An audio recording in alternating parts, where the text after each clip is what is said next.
Bonjour et bienvenue dans cette nouvelle vidéo. On va parler aujourd'hui d'alarme sur Home Assistant. Donc on va voir comment transformer votre Home Assistant en système d'alarme complet et très performant. Tout ça avec Alarmos, c'est hyper simple. Donc, tu vas voir ça tout de suite après l'intro.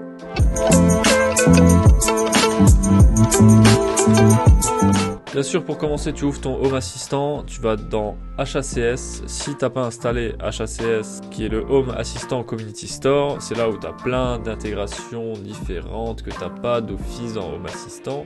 Donc, j'ai fait une vidéo de 4-5 minutes pour t'expliquer comment l'installer.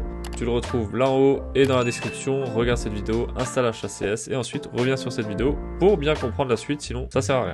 Et une fois que ça c'est fait, tu vas dans Intégration, Explorer et télécharger des dépôts et tu recherches Alarmo. Donc moi je l'ai pas parce que je l'ai déjà installé, mais ici tu vas voir Alarmo, tu cliques sur installer, tu choisis la version par défaut et tu fais l'installation jusqu'au bout. Voilà, une fois que c'est installé ici tu as Alarmo, donc tu arriveras sur cette page là, d'accord. Donc là il n'y a pas grand chose à faire. Sur le menu de gauche du coup tu as Alarmo qui est apparu. Et ici on arrive sur la configuration de ton système d'alarme. N'aie pas peur, c'est hyper simple. De premier abord j'ai eu pas mal de difficultés à comprendre un peu la logique, surtout si tu viens de JDOM, c'est pas pareil. C'est pas pareil du tout. Mais je trouve comme assistant est plutôt bien fait parce que tu as déjà des modes qui sont préfaits, donc tu n'as même pas besoin de te casser la tête à les faire, ils sont déjà faits. Et en plus de ça, il choisit directement les capteurs logiques. Par exemple ici tu as enclenché, donc c'est quand tu es absent, il va prendre tous tes capteurs, capteurs de mouvement, capteurs de porte, alors que si tu mets enclenché présent, là automatiquement il va prendre uniquement les capteurs de porte et pas les capteurs de mouvement, ce qui est logique. Donc ça j'apprécie énormément dans Alarmo. Ce qui est sympathique aussi, c'est ici tu as des onglets, donc on va commencer par l'onglet capteur, mais on commence pas par le début. On va commencer par l'onglet capteur. Ici dans capteur, on a plusieurs choses qui sont possibles de faire. Donc ce que je te conseille, c'est pas de commencer par le haut, mais de commencer directement par ajouter un capteur. Ici, tu as automatiquement des items qui sont cachés. Alors ce qui est caché en fait, c'est les éléments de type inconnu, d'accord? Ça, c'est caché automatiquement. Il va te cacher également les batteries et les choses comme ça qui sont pas vraiment des capteurs d'effraction, de mouvement ou des capteurs de porte, d'accord? Donc ici, tu retrouves la liste de tes capteurs. Donc tu vois bien que moi, j'en ai même pas beaucoup en plus. Ouais, d'ailleurs, on voit que ceux que j'ai déjà ajoutés, ils sont pas là-dedans dans la liste, ils les ont enlevés de la liste. Donc ici, ça c'est les capteurs de mouvement des caméras que j'ai. Je trouve que c'est pas très précis parce qu'il va détecter un mouvement dès que le soleil va sortir un peu rapidement d'un nuage, dès que la luminosité va beaucoup changer. Donc quand tu as beaucoup de pixels qui vont changer d'un coup, il va capter un mouvement et ça fausse tout.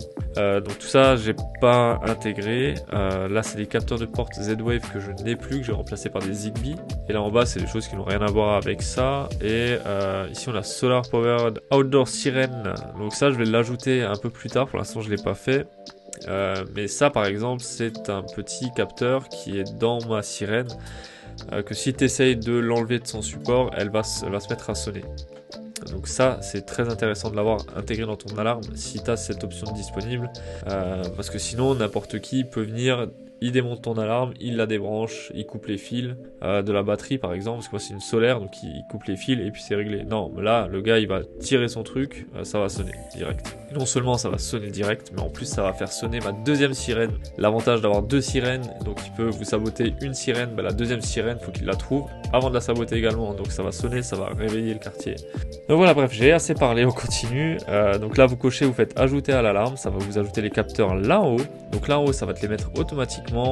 Tu auras ici, il va se mettre automatiquement dans absence et ensuite dans absence et présence quand c'est des capteurs de porte par exemple. Donc suivant le type de capteur que tu vas prendre, ça va se mettre en fonction déjà dans le bon mode. Donc ça par exemple c'est quelque chose que j'apprécie énormément dans Home Assistant, c'est qu'il y a beaucoup de choses qui sont déjà faites et c'est vraiment abouti jusqu'au bout, jusqu'à réfléchir et le mettre automatiquement les activations dans les bons modes qui correspondent. Et bien sûr tout ça c'est modifiable, on clique dessus et on va pouvoir modifier les modes. Donc ici dans le code, vous pouvez utiliser un code pour l'activation. Je vous conseille de faire ça. Un code pour l'activation, je vous conseille de le faire si vous avez des enfants par exemple qui ont accès à un panneau de contrôle ou un clavier, etc. Je vous conseille d'utiliser un code pour l'activation histoire qu'il n'active pas accidentellement. Ensuite, le code pour la désactivation, forcément, je vous le conseille à fond. Même si vous l'avez que sur votre portable, je vous le conseille à 100%, un code pour la désactivation. Donc ici on peut choisir aussi le format du code, si c'est un PIN code ou un mot de passe. Moi j'ai mis un PIN code et ce que j'ai fait aussi c'est que j'ai mis un PIN code par utilisateur. Ça permettra de savoir qui a activé l'alarme. Et là par exemple je vais ajouter un autre utilisateur que pour mes beaux-parents par exemple, pour quand je suis pas là et qui viennent nourrir les animaux, eh bien ils aient un code pour désactiver l'alarme. Et ça je vais pouvoir l'activer ou le désactiver en fonction de si j'ai besoin de leur donner accès à la centrale d'alarme ou pas. Ensuite, on arrive ici dans l'onglet Action, donc ça, on va regarder tout à la fin. Revenons dans Généraux, d'accord? Donc, ici, on a quelques paramètres de base, de l'alarme, forcément, et on a les modes qui sont très intéressants, forcément.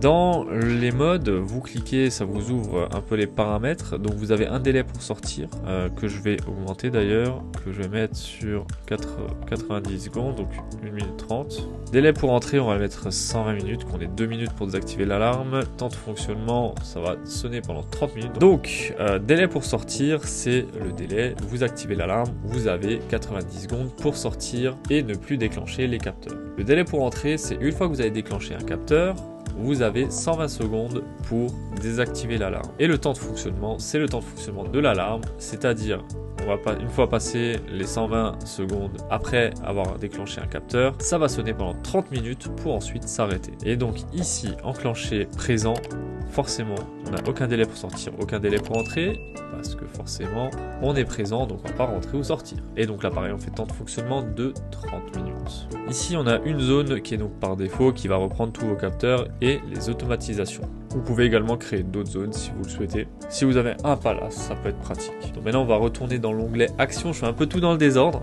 Donc dans Action, là, c'est le plus intéressant. Vous avez ici une partie notification, une partie action. D'accord? Dans les notifications, donc c'est ici qu'on va paramétrer, par exemple, la notification. Donc, on va en créer une juste pour vous montrer. On va faire une nouvelle notification.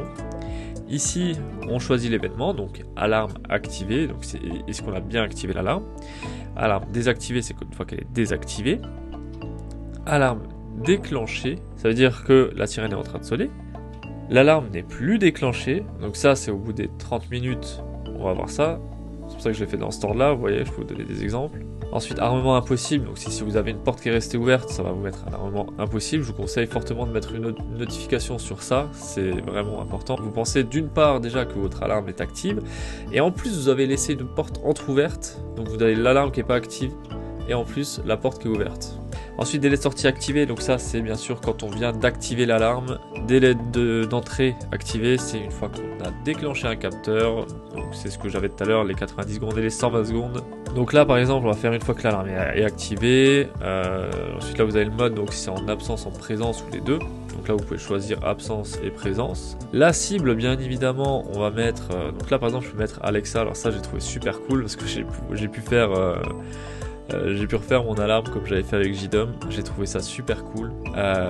Du coup Alexa Media, je vais pouvoir envoyer des sons, je vais vous montrer tout à l'heure ce que j'ai fait. Mais là dans l'immédiat pour l'exemple, on va mettre sur l'iPhone, on va mettre le titre, à la limite on s'en fout. Le message il se met déjà automatiquement, l'alarme est réglée sur alarme mode, donc ça va vous mettre sur absence ou sur présence, en fonction de ce que vous avez choisi comme mode d'alarme. Ici il faut passer en français, sinon ça vous mettra en anglais. D'accord? Et là on peut faire un essai et je viens de recevoir la notification et donc j'ai reçu l'alarme est réglée sur Armed Away. Donc vous enregistrez ça et donc ça d'ailleurs je vais le resupprimer tout de suite parce que ça me... voilà. Ensuite qu'est-ce que j'ai fait? J'ai fait TTS entrée par exemple. Donc si c'est quand l'alarme est déclenchée, Alexa, hop là j'ai allumé mon Alexa, tais-toi, non, coupe-toi Alexa. Ici donc mon Alexa va dire l'alarme est déclenchée en cause et il va vous dire le capteur, par exemple capteur porte d'entrée. D'accord? Donc ça c'est une des notifications. Ensuite j'ai idem pour le salon. Ensuite j'ai sortie activée au niveau de l'entrée. Donc une fois que on a composé le code, si on a un code et qu'on arme l'alarme, ici on va avoir un message sur mon Alexa de l'entrée qui va dire l'alarme sera bientôt armée. Veuillez quitter la maison. Voilà pour ces c'est quelques exemples que j'ai. Donc ça c'est en TTS, je trouve ça super pratique avec Alexa, j'adore ça, voilà.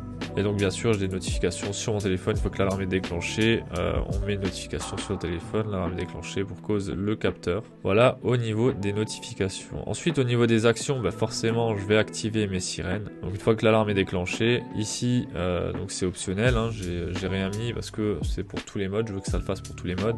Et donc l'action c'est mes 2 sirènes, on les allume, ok. Je vais pas faire d'essai, je vais réveiller le quartier. Donc ça c'est pour sirène on et sirène off. On a, quand l'alarme est désactivée, on prend la sirène, les 2 sirènes et on les éteint. C'est aussi simple que ça. Bien sûr, dans les actions, vous pouvez mettre d'autres choses, vous pouvez faire pas mal d'actions à ce niveau-là. Pareil, quand vous faites une notification, vous pouvez mettre un message personnalisé si vous souhaitez. Vous pouvez lancer des appels suivant ce que vous avez. Enfin, il y a énormément de possibilités. Il n'y a plus qu'à trouver quelque chose de compatible avec Home Assistant. Voilà pour ça. Je vais vous montrer rapidement à quoi ressemble le panel de l'alarme. Donc ici, on a Alarmo. Ok, donc je vais l'armer en présent pour pas déclencher. Une fois que c'est armé, donc là effectivement c'est enclenché directement. Une fois que c'est armé, je vais composer mon code. Et une fois que j'ai composé mon code, ça désarme. Si je le fais en armé absent, donc il y a le petit délai d'activation. Donc il va rester en activation le temps que le délai passe. Une fois que ce sera passé, on aura écrit comme quoi c'est activé.